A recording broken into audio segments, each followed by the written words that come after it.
Hi there and welcome to this week's Sunday Girl. I have a really special treat this week because I'm joined by the incredibly talented milliner who is also so committed to sustainability, the wonderful Cathy Troth. Cathy, welcome. Hi, how are you? Nice to meet you. Thanks for coming up. Yeah. So we're inside today because the weather outside is it's not a Sunday girl, i.e. there's not a lot of sun. So Cathy, thanks for joining us all, and we're going to head right into it. We have less than 15 minutes, the clock is on.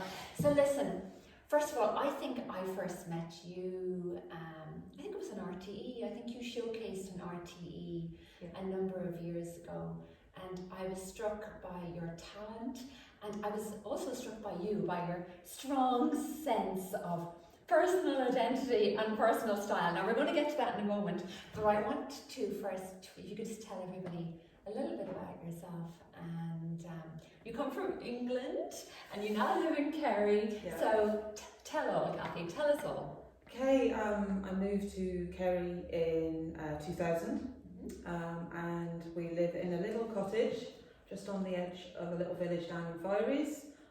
Old cottage, was built in the 1930s for a homeless man by the community, and we decided we loved that idea and just built onto it. So again, we kept the old and just put our little bit to make it more better for us.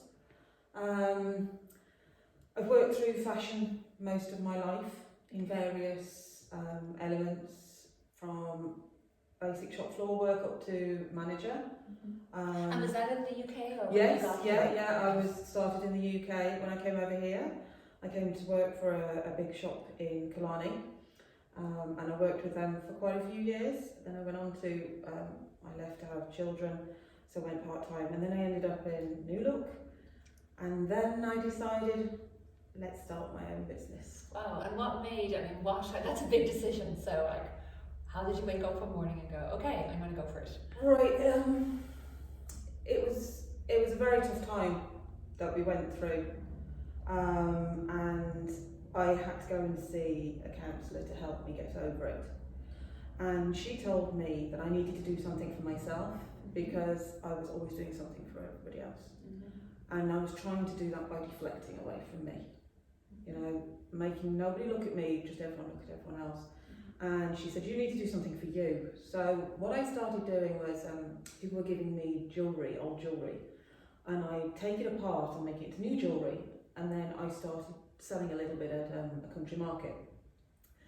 And I just thought, this is nice, I like doing that, but I really wanted to become, I could see I had something more in me, to become more, to make more full-time.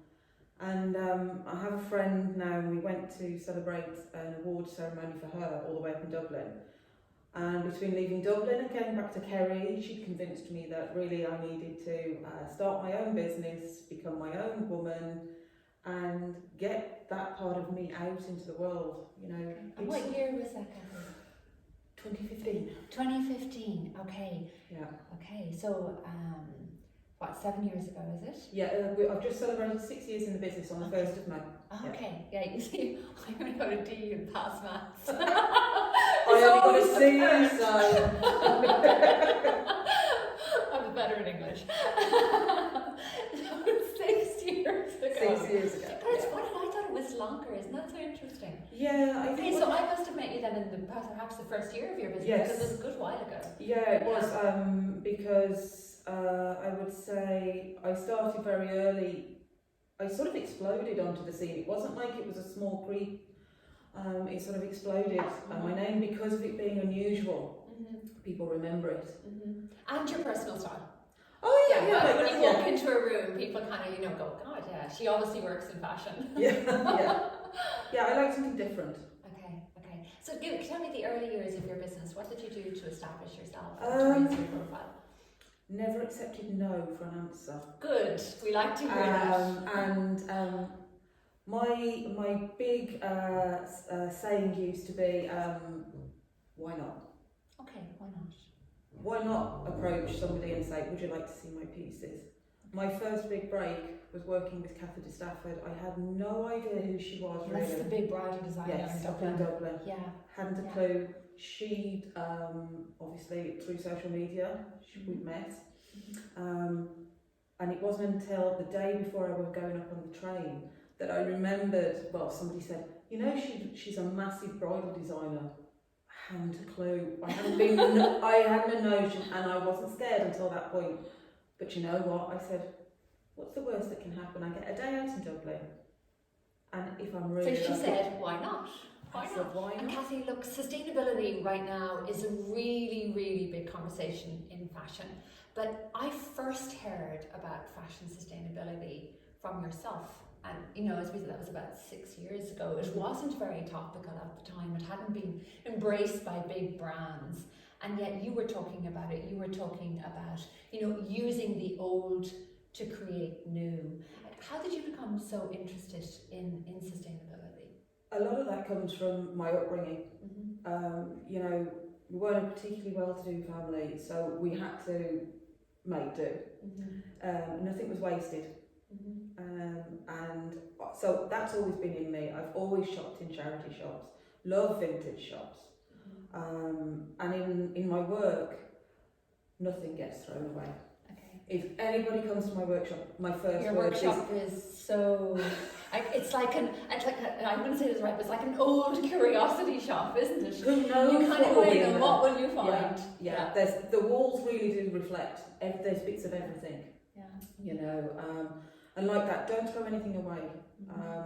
But sustainability isn't always about not throwing stuff away. It's about thinking about what you're creating. You know, where do you get your products from? Where do I get my materials from? Am I helping a small business as well? Is this something that needs to be? A lot of the time I would find something that just shouts to be the main part of something. You know, it's been shoved to the side, it's the ending of a skirt or something, and I look at it and say, that is so beautiful. That needs to be right out there, right at the front. You know, it's looking at things in a different way.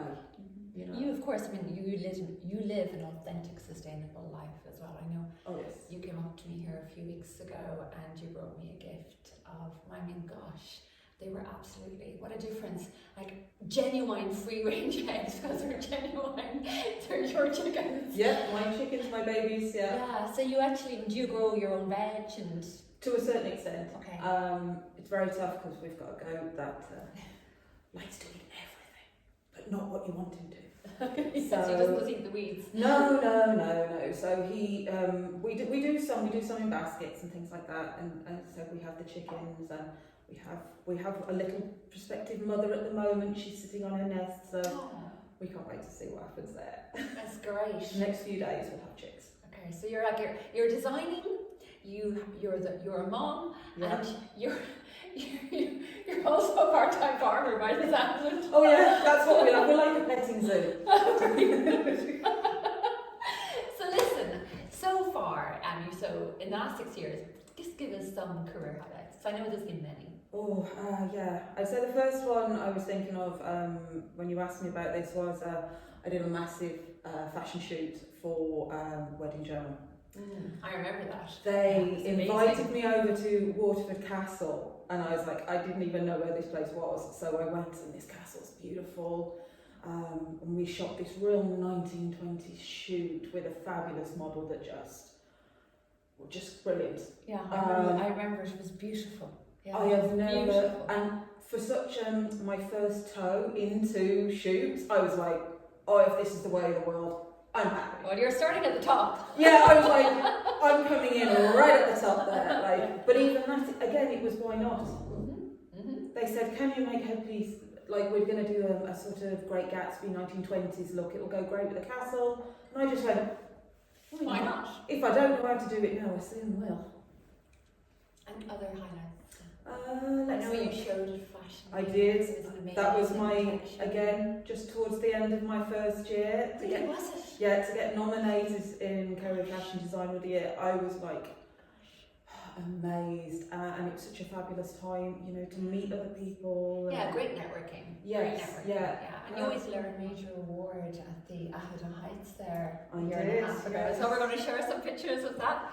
Yeah. But yeah, I mean, That so was, well deserved. yeah, as well. sustainability, Milliner, Yeah. you know, fashion designer.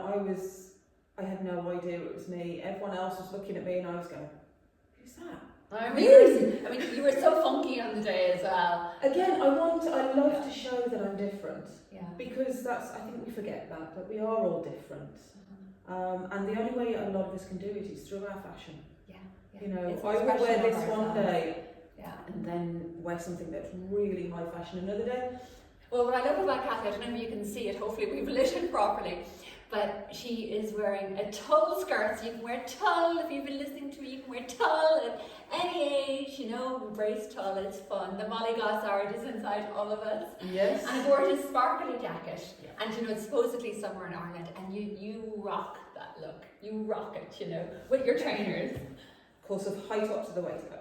Yeah. Very, very comfortable. You have a very strong personal style. Where does that come from? I started using it initially as a bit of a mask. Okay. I'd put it on so Like people an would look. armor Yes, kind of yeah. thing. Yeah. But then very soon I realised I wasn't comfortable going along with what everyone else was wearing.